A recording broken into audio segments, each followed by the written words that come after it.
Travelling with kids can seem really daunting, especially when there's a time zone difference involved, but it doesn't have to be scary or stop you from saying yes to that holiday. Today, I'll be answering your sleep question. How do I manage a time zone difference when travelling with kids? I'll also be sharing my own experience of travelling solo with my two children, aged 2.5 and 7 months at the time, from New Zealand to Germany. Stay tuned in to hear how it went. Hi there, I'm Jenna, one of the sleep experts at Little Ones and mother to two beautiful children with one more on the way.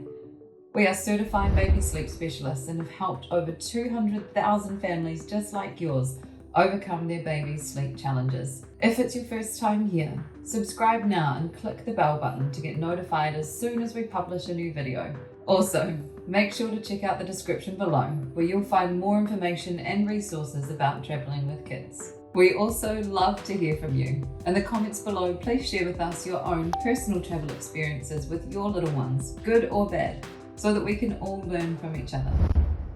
So, how you manage a time zone difference will depend entirely on how big that difference is.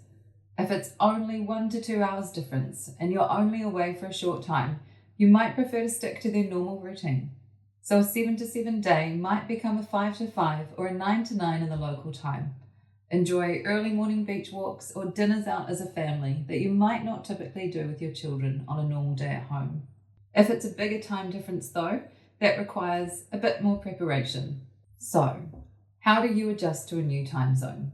On the day of travel, try to stick to your normal routine as best you can. Then be prepared to make some adjustments once you're on your way.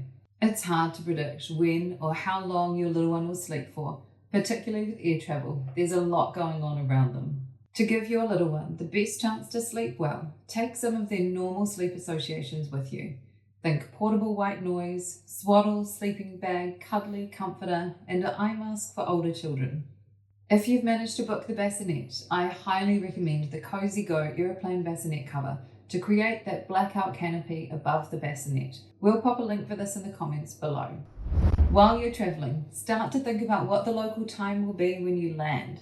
Once you get to your destination, you're going to jump right into your little one's normal routine at the local time, no matter what happened on the way.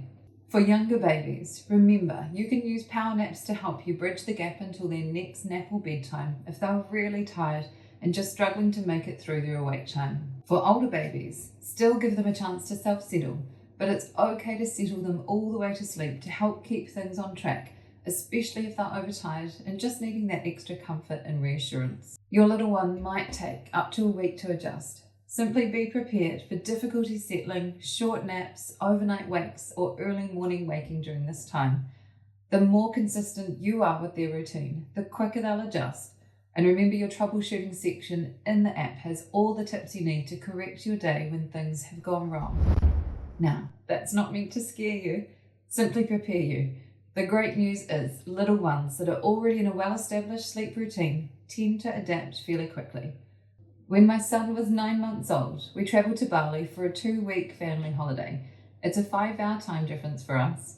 We had 1 unsettled night, 2 early wakes, and that was it, into a 7 to 7 day in the local time, and we were set to enjoy our holiday.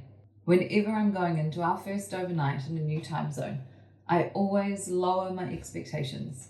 I remind myself we just have to get to 5 a.m. I do anything I can to resettle up to this point. Anything after 5, we can correct the day by adjusting naps. Whether you're at a hotel, Airbnb, or staying with friends or family, try to keep their new sleep environment as familiar as possible. Think dark room, white noise, swaddle, sleeping bag, cuddly, and comforter. Quite often, we find ourselves room sharing when travelling, when perhaps we don't at home. A pitch black room is absolutely essential for older babies to ensure your little one isn't distracted by your presence in the room. There are some great travel blackout blinds on the market, and I always make space for them in my bag wherever we go. As I mentioned at the start, I recently flew solo from New Zealand to Germany with my 2 young children. I'll give you a quick rundown of how it went. Our first 12-hour flight departed at 12 p.m. Archie had already dropped his day nap, which made it really easy. Stella, who was 7 months at the time, had a normal morning at home, and she napped on the way to the airport for check-in at 10 a.m. She had her lunch solids in a travel stroller just before we boarded. Once we were up in the air, I settled her into the bassinet for her lunch nap with white noise and a blackout cover, and she slept for 1.5 hours. For the first half of our trip, I planned to stay in New Zealand time zone for them both, so I followed her normal 4 hours of awake time before bed, and by 6:30 p.m. I was eating dinner hands-free, watching a movie with Archie. He was asleep shortly after 7 p.m. as well, and Stella slept a solid 5 hours until it was time to pack away the bassinet and prepare for landing. We then had a 6-hour layover in Singapore. Everyone was pretty crabby, as essentially it was the middle of the night.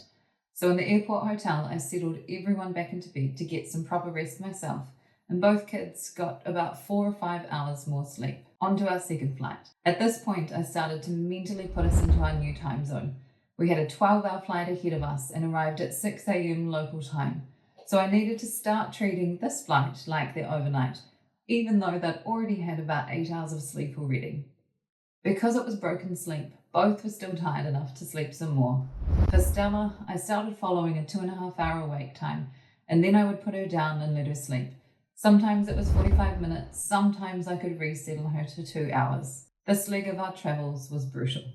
I cried 3 times. I had to ask for a lot of help from flight attendants to manage them both. There was a lot of turbulence, and it seemed like every time I got her settled, I would have to take her out again to put our seatbelts on. By 5 a.m. local time, everyone was awake while they prepared the cabin for landing. We had one more flight to go. Luckily, Dad was meeting us in Frankfurt, so I was able to offload a child. We had a 1-hour domestic flight to our final destination, and Stella slept on the way, which counted as her morning nap. We then had a 45-minute drive from the airport to our new home, and she fell asleep towards the end, which counted as a bridging nap to get her through to an official lunch nap at the house, and we were somewhat settled into the day. Stella had a solid 2-hour nap, but didn't quite manage her 4 hours awake time in the evening and went down a little bit early. In hindsight, I probably should have given her an afternoon power nap. Archie was absolutely buzzing after not seeing his dad for 2 months, and he managed to stay awake all day. He crashed at 6 p.m. and slept to 5 a.m, so not bad at all. Stella overnight did pretty well. She was still having a night feed anyway and needed 2 feeds to get her through to 7 a.m. Given her appetite also needed to do a full 12-hour switch, feeding her more than normal wasn't anything to worry about. All in all, both kids settled pretty quickly. Archie woke in the 5s for about 3 days, so we let him have a few catch-up naps in the daytime to help push his bedtime back out to 7 p.m. Stella, we decided to let her arms loose once we arrived, figuring it would be a bit all over the place anyway. So although we managed to switch her days and nights within a few days, we had a bit of a time getting her back to self-settling. The key to adjusting to a new time zone really is to switch into it the moment you're there. Keep their sleep environment as familiar as possible. Be as consistent as you can with their normal routine, and if you're a customer of ours already, make use of the troubleshooting section in our app to correct any early waking or short naps. Remember, what happens in the day has a direct effect on the overnight, so it's important to get their day naps on track first. I hope you found this video helpful. Stay tuned to our Instagram stories to see us travelling home from Germany to New Zealand via Africa. On the way, I'll be sharing with you my essential items for travelling with kids. Don't forget to check out our links in the description below for more information. If you found this video helpful, give us a thumbs up and don't forget to subscribe to our channel to see more. Talk to you again soon.